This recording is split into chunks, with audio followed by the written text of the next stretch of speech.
Manel Kape vs Joshua Van needs to happen. Joshua Van, you replaced my place. Now you have my belt. If I didn't broke my feet in July, I would be the champion right now.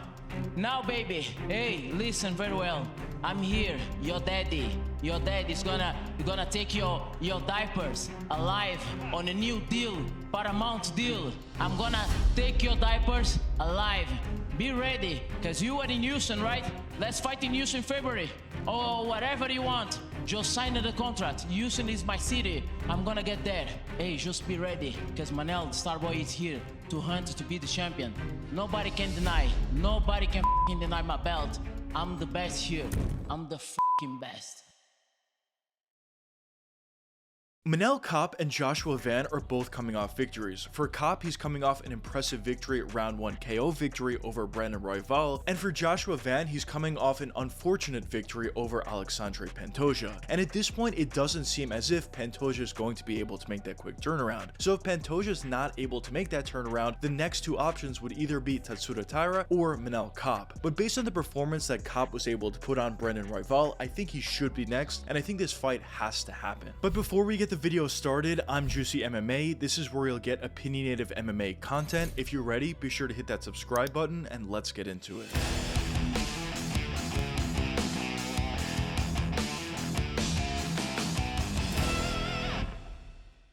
When you talk about the flyweight division, there's no shortage of contenders. Whether you talk about Alexandre Pantoja, Manel Kape, Tatsuro Taira, Brandon Royval, even Brandon Moreno, Horiguchi is on the up and up, Steve Erceg is always going to be a contender. The flyweight division has so many different contenders at this current point. But at this point, for the current champion in Joshua Van, it feels as if there's three potential options for who would be next. The first option would be the immediate rematch versus Pantoja, the second option would be Manel Kape, and the third option would be Tatsuro Taira. Now, I think in an ideal world, what the UFC would like is to do the immediate rematch between Pantoja and Van and have Manel Kape versus Tatsuro Taira as a #1 contender fight. But assuming that Pantoja isn't able to make that quick turnaround and the UFC would need to look in a different direction for the next title shot against Joshua Van, in my opinion, that guy should be Manel Kape. But a question that some of you may be wondering at this point is, why do I think Manel Kape should get the title shot over Tatsuro Taira? Well, in my opinion, this comes down to a couple different factors, but the main factor I want to touch upon is the resumes. Because both Tatsuro Taira and Manel Kape have some impressive resumes as of late, as Tatsuro Taira is currently on a 2-fight win streak as he beat Hong Sung Park and Brandon Moreno, both via finish. And when you talk about Manel Kape, he's on a 3-fight win streak with victories over Bruno Silva, Asu Almabayev, and most recently Brandon Royval. And all those victories were via finish as well, so clearly both of these guys have a pretty impressive resume. But the reason for why I think Manel Kape's resume is a little bit more impressive than Tatsuro Taira's comes down to a few factors. For one, Manel Kape's on a 3-fight win streak compared to the 2-fight win streak of Tatsuro Taira. But also, when you look at the level of competition, I think the level of fighters that Manel Kape is beating is a little bit higher level than the fighters that Taira is beating. Now, for Taira, I will say the Brandon Moreno victory was a really impressive one. But when you talk about the Hong Sung Park victory, I don't think it's that impressive. And when you talk about the victories that Manel Kape has been able to get, when you talk about Brandon Royval, Asu Almabayev, and even Bruno Silva, I think those guys are a little bit higher level and a little bit more impressive of a resume compared to the recent fights of Tatsuro Taira. But also, the third factor for why I think Manel Kape's resume is a little bit better than Taira's at this point is because he was able to find a victory over Brandon Royval. And not only was he able to find a victory over Royval, he was able to finish him in the first round. And when you look at Tatsuro Taira's resume in 2024, not that long ago, he actually lost to Brandon Royval. So in my opinion, based upon that, I think Manel Kape's resume is just a little bit better than Tatsuro Taira's. And also, when you look at the current UFC rankings, it seems like they agree with me, as currently Manel Kape is the #2 contender and Tatsuro Taira is a #3 contender. Now, the next reason for why I think Manel Kape should be next actually comes down to the fight stylistically. Now, for the most part, I don't like when the UFC match makes just based upon which fight is going to be more fun or which fight is going to be more sellable from the UFC's perspective, but in this specific case, I do think it plays a role. Because as I mentioned before, I do think Manel Kape has a legitimate claim claim that he should get the next title shot. But even besides the legitimacy of it, I do think when you talk about the fights themselves, Manel Kape vs Joshua Van is a far more exciting and far more fun fight compared to Joshua Van vs Tatsuro Taira. Now don't get me wrong, a fight between Taira and Van would be fun. I think Van is one of those fighters that will have fun fights regardless of who he goes up against, and also Taira has been a pretty fun fighter as well. But I just think the strikers matchup between Manel Kape and Joshua Van is going to turn out to be an extremely fun fight and probably a relatively competitive fight as well. So in my opinion, based upon the fact that Manel Kape has a legitimate claim that he deserves the next title shot, but also when you compile the fact that the fight itself probably would be more fun as well, I definitely do think Manel Kape should be next in line. Now with all that being said, I think at this current moment it feels as if the UFC is leaning a little bit more with Tatsuro Taira over Manel Kape. And the reasons come down to a few different factors. For one, availability. When you talk about Manel Kape, he's been a guy that's missed weight or got injured a bunch of times. And even when you talk about his fight against Brandon Royval that just happened, that fight was supposed to happen 3 times already, and it got canceled twice before eventually happening. So when you talk about having a guy that's a little bit inconsistent and a little bit unreliable like Manel Kape, Dana White and the UFC really doesn't like that. And they may prefer to go with a guy like Tatsuro Taira that would be way more reliable and they can count on a lot more compared to a guy like Manel Kape. But even besides that, I think another reason for why I feel as if they're leaning towards Tatsuro Taira is they can break into that Japanese market. Now obviously at this point we don't have any Japanese champions, and Tatsuro Taira is by far the best chance of actually getting that. And when you talk about the current champion in Joshua Van, I personally think that stylistically this is one of the easier fights for Taira. Now not saying guaranteed Taira would be Joshua Van. Van is a great fighter, he's a fan favorite and he's a favorite of mine, but at the end of the day, when you take a look at some of the guys at the top half of the rankings, I just think Joshua Van is one of the better stylistic matchups for Taira. So if the UFC wants to break into that Japanese market, and if the UFC wants to get their Japanese UFC champion, I do think this is probably the time to do it. But of course, as I mentioned before, I would prefer to see Manel Kape versus Joshua Van, but I guess only time will tell to see what ends up happening and who ends up being next for that title shot. Now another question that some of you may be wondering at this point is, in a hypothetical matchup between Manel Kape and Joshua Van, who would I favor? Well, in my opinion, I definitely do think this is a very interesting matchup. You're talking about two extremely high-level strikers, but two strikers that have completely different styles. For Joshua Van, he does a good job at utilizing volume, whether he's on the front foot and utilizing volume, or even if he's on the back foot and utilizing his countering ability. But when you talk about Manel Kape, he does his best work when he's on the front foot, landing those big shots and finding those finishes. So in my opinion, I do think this could be a relatively competitive fight. I do think Joshua Van has the chance to land some shots, especially land some shots to the body early and maybe have some success. But if I had to give my official prediction for this matchup, I would favor Manel Kape. And the reason comes down to physicality. I know I talk about this a lot, but in this particular matchup, I think it's going to become huge. Because not only is Manel Kape an extremely technical striker, but also at the same time, he hits extremely hard. And when we look at some of Joshua Van's fights, yes, he's had some great fights, yes, he's had some great performances, but if you look back at his fight against Charles Johnson, he did a great job at winning the entirety of that fight. But when Charles was able to land that huge uppercut, literally one big shot, he was able to finish Joshua Van. And when you talk about the power and skill set of Manel Kape, it's significantly better compared to Charles. So in my opinion, I do think there's going to be some possibilities for Manel Kape to land some shots, and if he is able to land some shots cleanly, I do think there is a very real possibility he'll be able to find a finish. And also when you consider the fact that Joshua Van is honestly pretty hittable as well, I just don't think stylistically this is the best fight in the world for Van. But as I said before, at the end of the day, Van is such a technical and amazing striker. I do think he would keep this fight competitive until it's not, but at the end of the day, I definitely would need to favor Manel Kape in this hypothetical matchup. So I guess only time will tell what does end up happening. But quickly, if you guys want to support the channel, be sure to hit that join button for members only live streams, videos, best bets, discounted merch, alongside with additional perks as well. I wanted to thank all my current members. You guys do an amazing job at keeping this channel going, keeping these videos coming, and once again, I just wanted to say thank you. But anyways, let me know what you guys think in the comments. Do you think Manel Kape should get the next shot against Joshua Van, or do you not think so? But anyways, I hope you guys enjoyed the video, and if you did enjoy it, check one of these two videos popping up now, and until the next time, peace out, guys.